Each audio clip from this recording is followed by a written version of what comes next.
Welcome to Pillowtime Lore, a quiet little haven where the world slows down and stories come to life just as the night settles in. Maybe you remember being a child, curled up under a soft blanket while your mom or dad sat beside you, their voice gentle and soothing. The day's troubles didn't matter then. The only thing that existed was the safety of their words, the warmth of their touch, and the promise that everything would be all right by morning. Perhaps you can still recall the way they'd caress your hair or hum a lullaby as your eyelids grew heavy. Those moments stay with us, tucked deep inside our hearts. Even as we grow older, here at Pillowtime Lore, we try to bring that same feeling back, that comforting sense of being cared for, of letting go, of slipping into dreams without a worry in the world. For some of you, today might have been long and exhausting. Maybe it didn't go as planned, or maybe the world just felt a little too loud. That's okay. This is your time now. Think of me as a cozy old grandma, sitting in a rocking chair by the fire, speaking softly as you settle in and let the day melt away. Each story we share is like a soft, warm blanket for the soul, filled with wonder, magic, and peace. So snuggle in, close your eyes, and let the words carry you to a place where worries can't follow. Welcome to Pillowtime Lore, where every night ends with comfort, and every story feels like home. High in the cradle of towering mountains, there lies a small village named Naran, where life flows as gently as the stream that winds through its heart.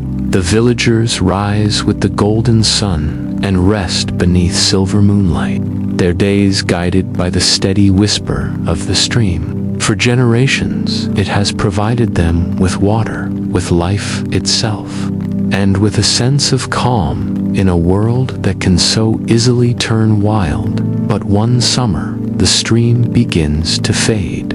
At first, just a trickle less each day, then a troubling silence, until the once lively waters are no more than scattered puddles. Worry spreads through the village like wildfire. Crops wither, tempers flare, and the balance they have always known begins to crumble. In the hushed gatherings of the elders, an ancient legend is spoken of again, a tale many dismissed as nothing more than a bedtime story. It tells of a hidden spring deep beneath the mountains, where water flows endlessly, guarded by a mysterious creature, a bear so massive and fierce that none who dared seek it ever returned. Most laugh at the story, but fear has a way of making old tales feel real again. And when thirst turns to desperation, even the most stubborn hearts begin to wonder if the legend holds truth. Among those listening is a young boy named Ayan, with curious eyes and a restless spirit. He has always felt the pull of the unknown. While others fear the forest, he dreams of what lies beyond it. And when he hears the story of the hidden spring, something deep within him stirs. What begins as a quest to save his people soon becomes a journey far greater than Ayan could have imagined. He will face darkness, greed, and the wild power of nature itself. And along the way, he will discover that not all monsters are what they seem. Join me as we step into the shadows of the forest, cross the whispering streams, and descend into a cave where courage is tested, secrets are uncovered, and a single roar may change the fate of an entire village. In the heart of a valley surrounded by towering mountains and ancient whispering forests lay the village of a place where mornings began with the soft songs of birds and evenings ended with the crackle of fires in humble clay hearths. The people of Naran lived simple lives, their days tied closely to the rhythm of the land, and most importantly, to the crystal stream that flowed through the heart of the village. This stream was their lifeline, feeding their crops, quenching their thirst, and weaving its way into every story and prayer they held dear.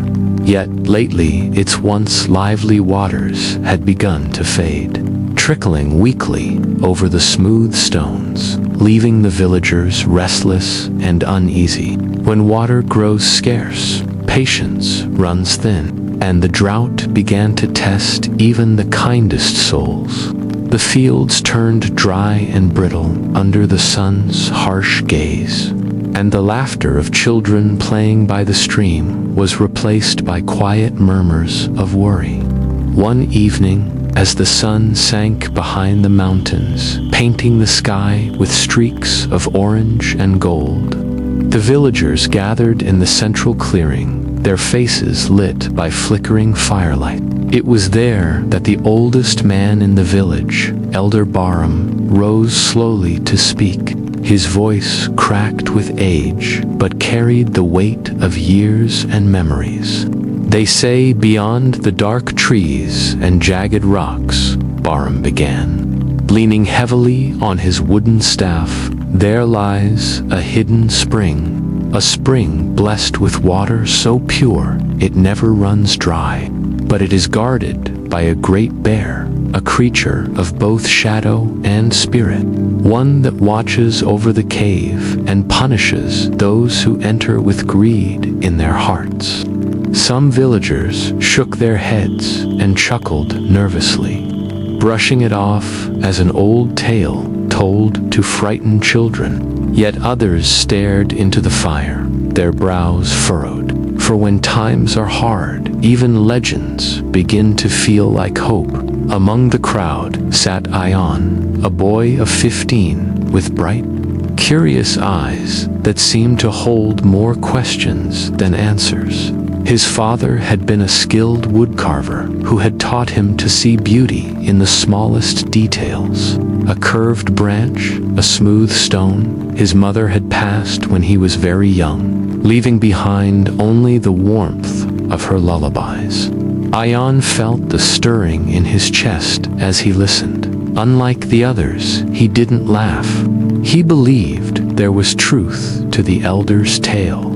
For sometimes, he thought, the wildest stories hide the deepest truths.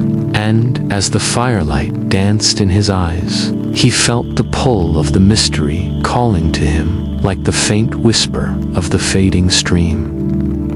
The days grew hotter and longer as the sun showed no mercy, its burning rays beating down on the cracked earth of the once gentle stream that had been the pride of the village was now nothing more than a thin trickle, and what little water remained was guarded fiercely by worried families. People who had once shared bread and laughter now argued over a single clay jug. Harsh words were spoken, and old friendships began to fray like worn cloth. When the land turns dry, hearts too can become brittle. And it was during this time that the true weight of survival began to press heavily on the villagers' shoulders.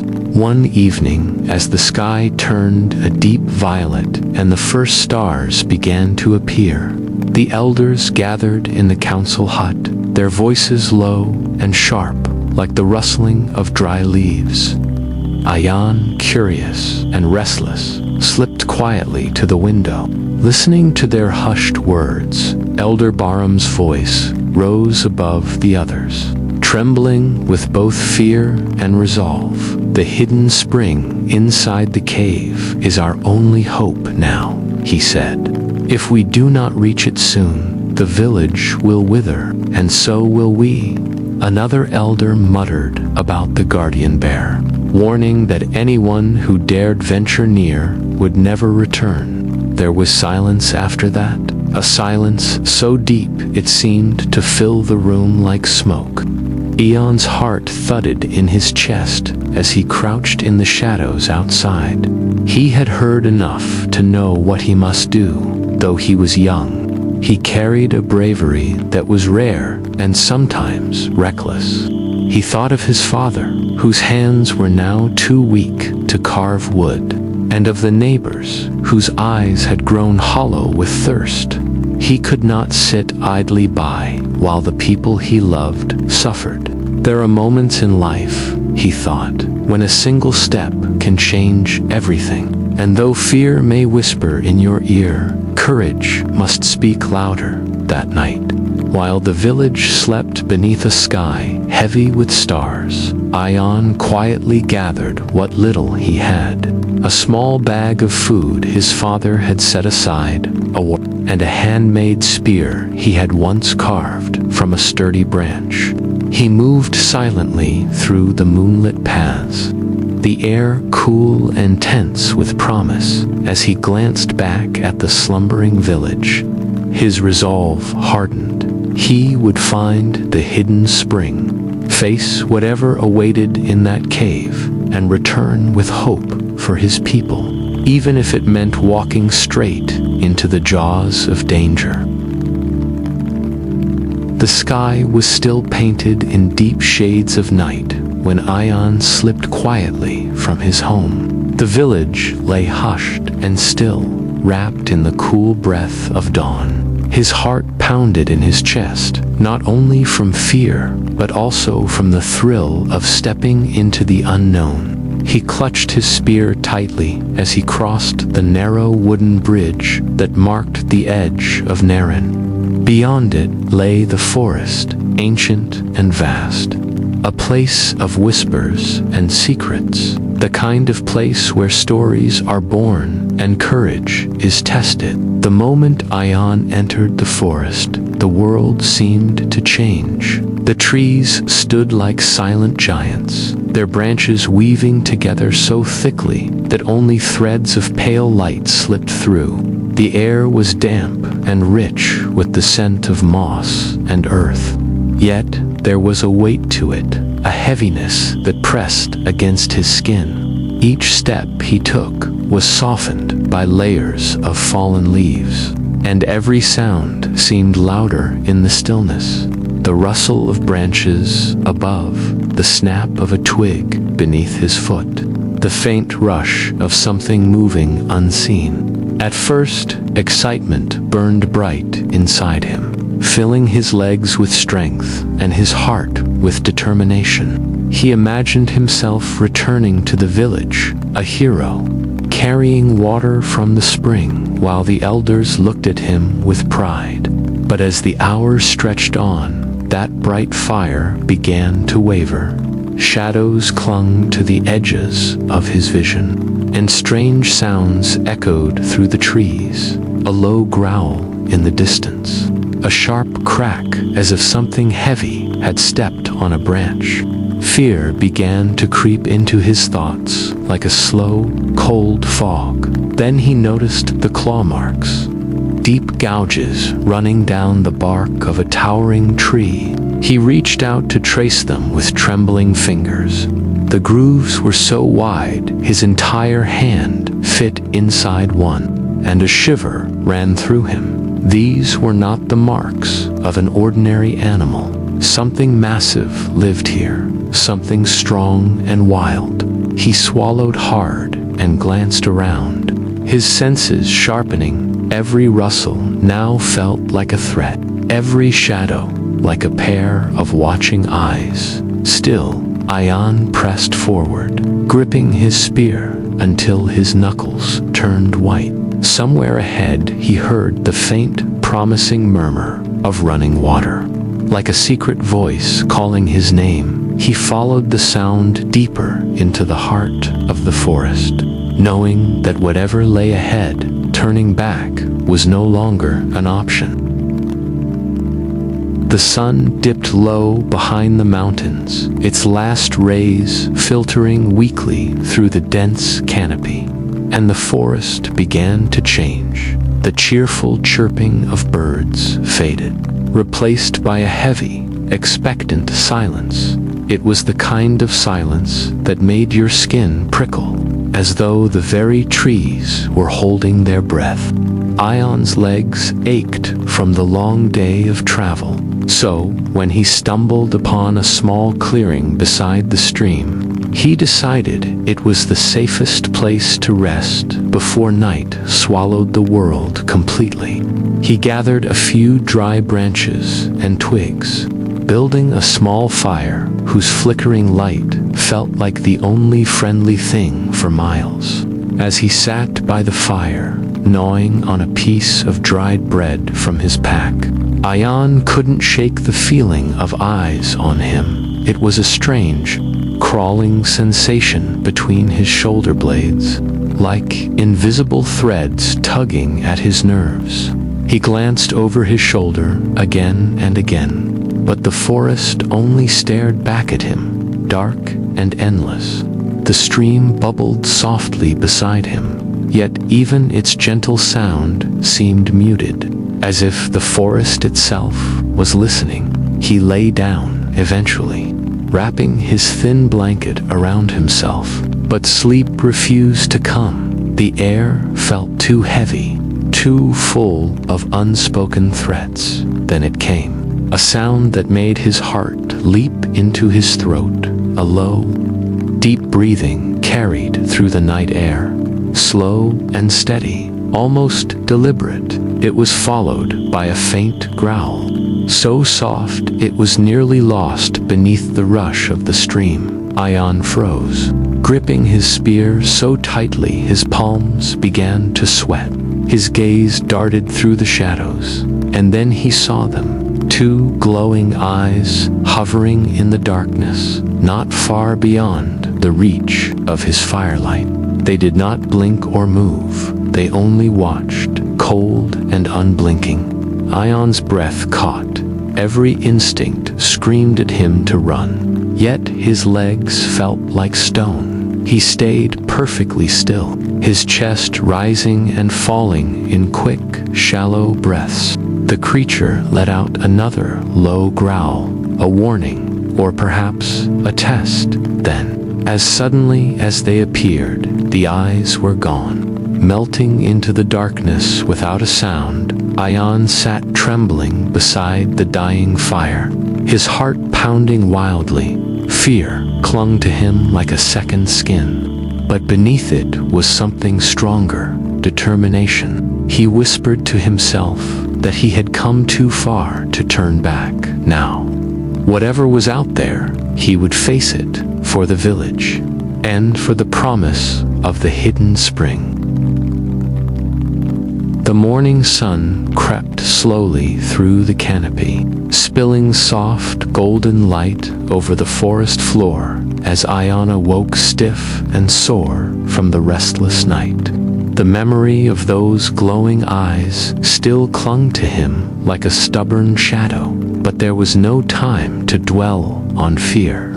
He knew that every moment counted. The village was waiting, their hope unknowingly resting on his shoulders. With a quick meal and a silent prayer, he set off once more, following the stream deeper into the wilderness. The air grew cooler and damper as the trees closed in tightly, and the once gentle bubbling of water grew into a steady rush, urging him forward like a guiding voice. After hours of weaving through the maze of undergrowth, Ayan stumbled upon something curious, a wall of thick vines draped over a cluster of jagged boulders. The sound of rushing water seemed to hum from behind it. His pulse quickened, and with trembling hands, he pushed aside the vines, revealing a narrow, dark opening just wide enough for him to slip through. He hesitated for a heartbeat, knowing that this was the threshold between the known and the unknown. Then, Gripping his spear tightly, he crouched low and entered. The cave swallowed him in an instant, its air cool and damp, carrying the earthy scent of stone in hidden places. As his eyes adjusted, Ayan noticed the walls shimmering faintly, dotted with strange crystals that caught what little light filtered through the entrance. Their glow gave the cave an otherworldly beauty, like walking among stars, trapped in stone. For a moment, his heart lifted with awe, and he almost forgot why he had come. The deeper he went, the louder the sound of water became, a steady, rushing song that filled him with hope. He imagined the hidden spring just ahead, ready to save his village. But then his gaze fell to the ground, and his breath caught. Pressed deep into the wet mud were enormous paw prints, far too large for any bear he had ever heard of. Each print was sharp and heavy, a sign of strength and power. Fear prickled along his spine as he moved cautiously forward. The walls of the cave seemed to narrow, pressing closer, making him feel trapped. His torch flickered wildly, throwing restless shadows against the glistening walls. And then it came, a low, rumbling growl that rolled through the cavern like distant thunder. It was not just a sound, but a warning. And in that moment, Ayan realized he was no longer alone. Something ancient and powerful waited ahead, guarding secrets meant to stay hidden. Ayan crept deeper into the cave, his breath shallow and quick. The growl he had heard moments before now seemed to echo through the very stone. Vibrating in his chest, his torchlight wavered as he turned a corner, and there it was. A creature so massive and striking that for a heartbeat, the bear stood tall and powerful, its fur shimmering like silver threads woven with moonlight. Its eyes glowed faintly, not with wild fury, but with something almost human, something ancient and knowing. The bear did not charge.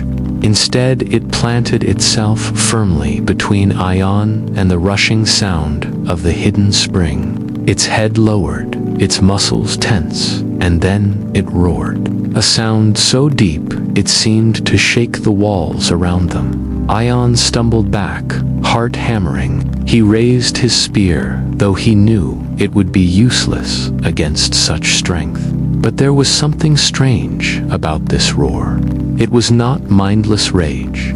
It was a warning, a command to stop. As Ayan steadied himself, his torchlight swept across the walls and caught on something carved into the stone. He blinked in surprise. Stepping closer, there were markings, ancient and worn with time. They showed figures of villagers standing beside a great bear, their hands raised, not in fear, but in unity. There were images of water flowing from the cave and people bowing in gratitude. Ayan's mind spun. Could it be that this creature was not a monster at all, but a guardian placed here to protect the spring? A memory of Elder Baram's words stirred in his heart. Tales of spirits bound to the land, protectors who punished greed. Ayan lowered his spear slowly, his fear mixing with awe.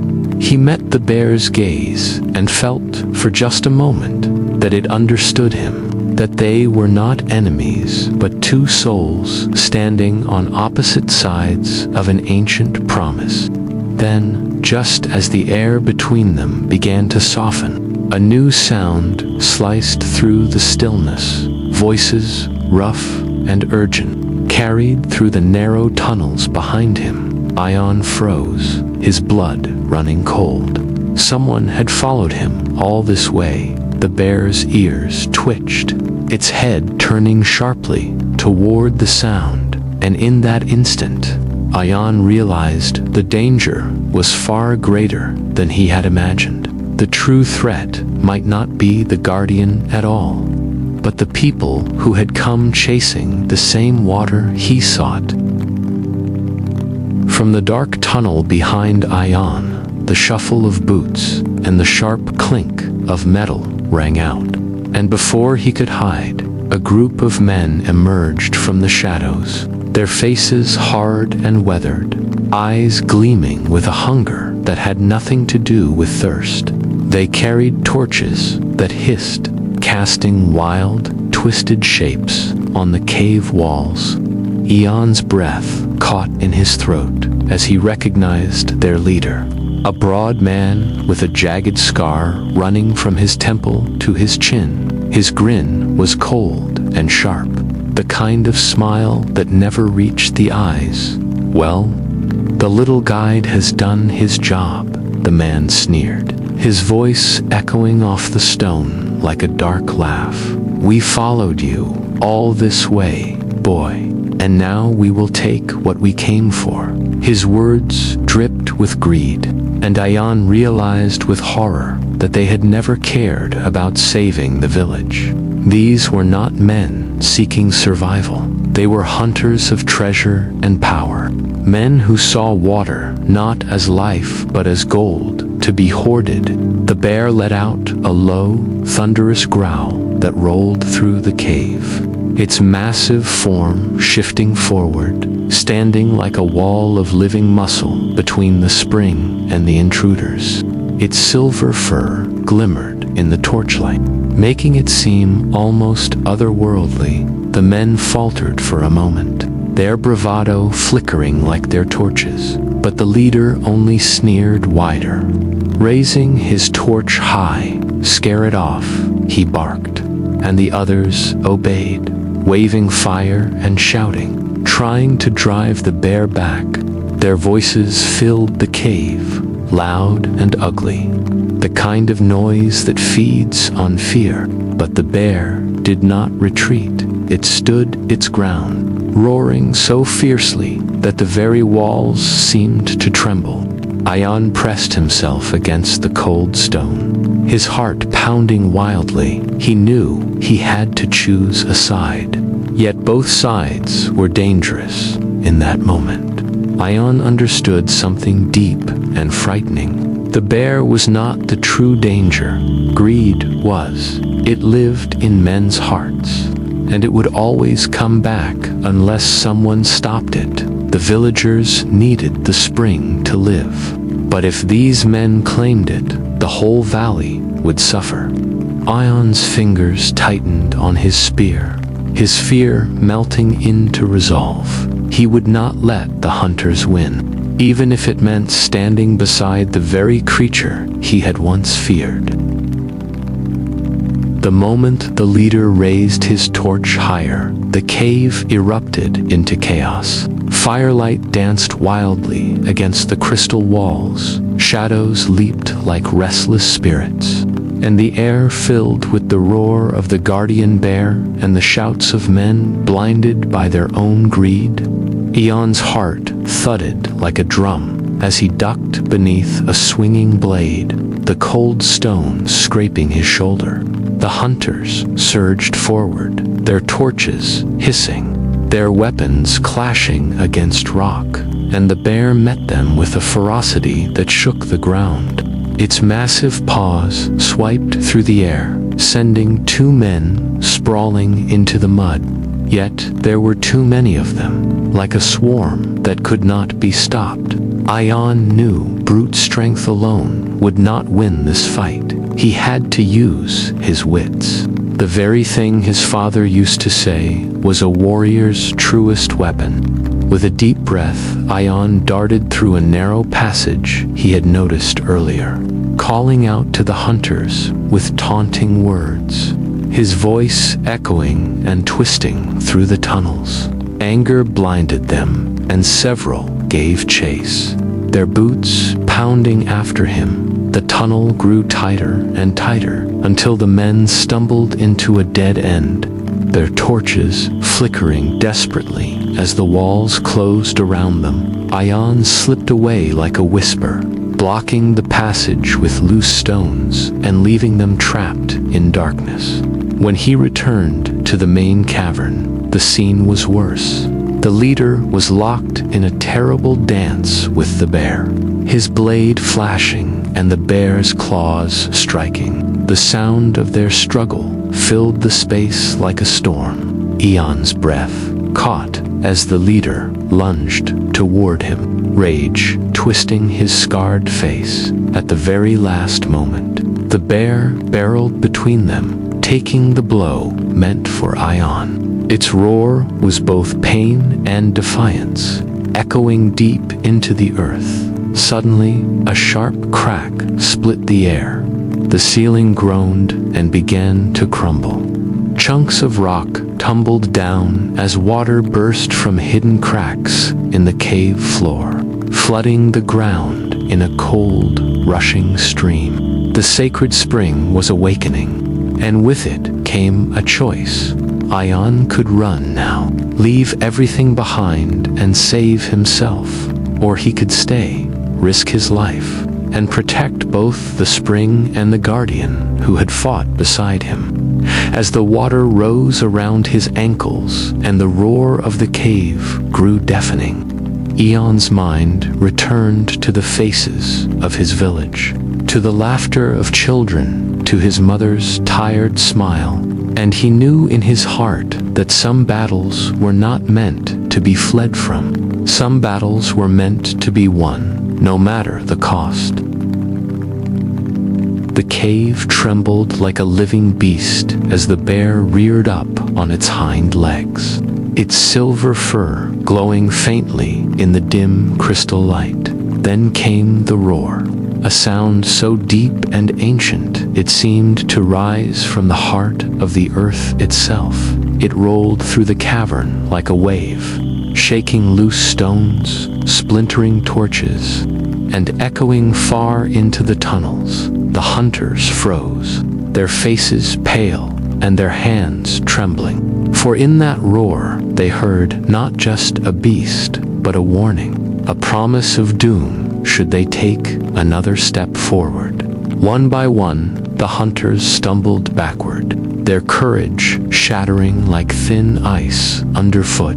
The leader shouted at them to stand their ground, but even he could not hide the fear in his eyes.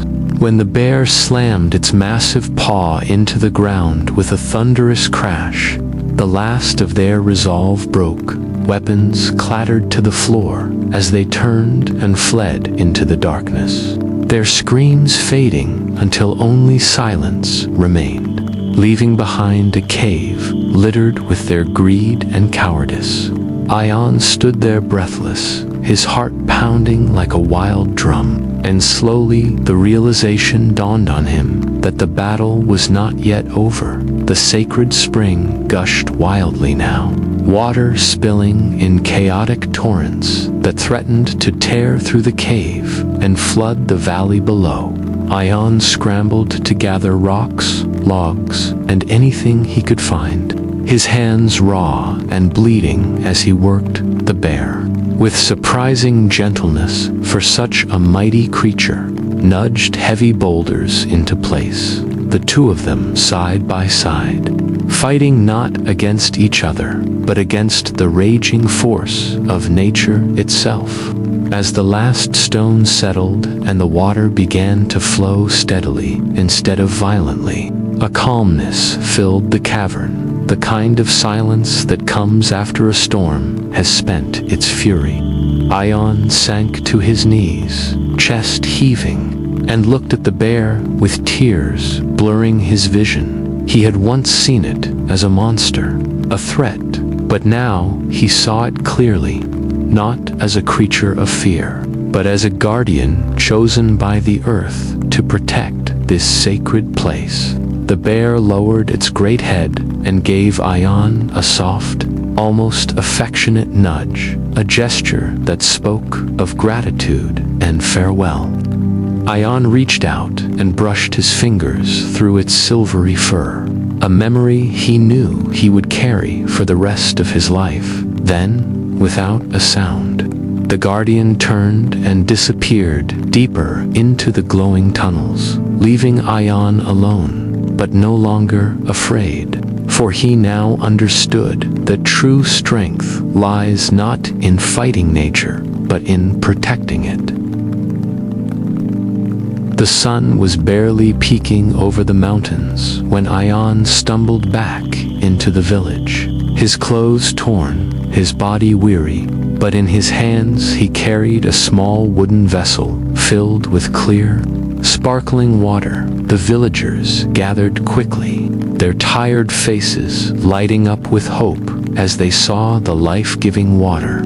For days they had watched their crops wither and their children cry from thirst. And now before them stood the boy they thought was just a dreamer, returning as if he carried a piece of the mountain's soul itself. The elder stepped forward, his old eyes shimmering with emotion. He dipped his fingers into the cool water and whispered words of thanks, not just to Ayan, but to the spirits of the forest and the guardian bear. When the crowd learned of the mighty creature, their first reaction was fear. But as Ayan spoke of the bear's courage and protection, their fear melted into reverence. The elder raised his hand and declared that from this day forth, no one would harm the forest or the spring. For some things are too sacred to claim as one's own. The people wept openly, for they understood then that the drought had not only been a trial of their land, but a trial of their hearts. Greed had tempted them to quarrel and divide. Yet here stood Ayan, a boy who chose to protect rather than take. The elder smiled gently and said, "True strength is not measured by the battles you win, but by the life you preserve." And everyone knew those words would be spoken for generations to come. Though they called him a hero and celebrated his bravery, Ayan felt a quiet humility settle over him. For he knew that he was just a small part of a story much larger than himself. As night fell and laughter filled the air, he slipped away to the edge of the forest, standing where the shadows met the starlight. In the distance, carried by the wind, he heard a low, powerful roar echoed through the mountains. Not a roar of anger, but of promise. Ayan smiled. Clutching the memory close to his heart, he understood now that the guardian still watched over the spring, and that the forest held countless secrets yet to be discovered. With the moon shining above, he whispered a vow to return one day, for this was not the end of his journey, but merely the beginning of a new legend.